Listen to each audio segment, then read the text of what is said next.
কোনো একটা বুলেট এসে আমার বুকটা হয়তো বিদ্ধ করে দিয়েছে এবং সেই মিছিলে আমি হাসতে হাসতে আমি শহীদ হয়ে গেছি।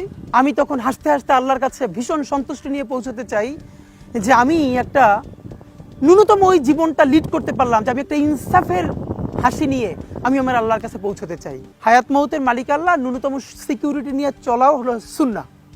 কিন্তু আমাদের লড়াইটা হলো, আমার মা স্বাভাবিকভাবেই কান্নাকাটি করেন, আমার পরিবার সবাই। তো আমি আমার মাকে বলেছি যে দেখো, মানে আমরা যে লড়াই নেমেছি, আমার একটা মনে হয় কি কোনো রাজনীতিবিদের না বাসায় মৃত্যুটা হইতে পারে না, এটা কোনো ভালো মৃত্যু না। যিনি রাজনীতি করেন, যিনি লড়াই করেন, যিনি বিপ্লবী, যিনি সংগ্রামী, তার মৃত্যুটা হবে একটা সংগ্রামের মধ্য দিয়ে, একটা রাজপথে, একটা গ্লোরির মৃত্যু। আমি তো ভীষণভাবে প্রত্যাশা করি, আমি ছোটবেলা থেকে এই স্বপ্নটা দেখি, অনেক জায়গায় বলেছি যে একটা তুমুল মিছিল হচ্ছে অন্যায়ের বিরুদ্ধে, সেই মিছিলের সামনে আমি আছি, কোনো একটা বুলেট এসে আমার বুকটা হয়তো বিদ্ধ করে দিয়েছে এবং সেই মিছিলে আমি হাসতে হাসতে আমি শহীদ হয়ে গেছি।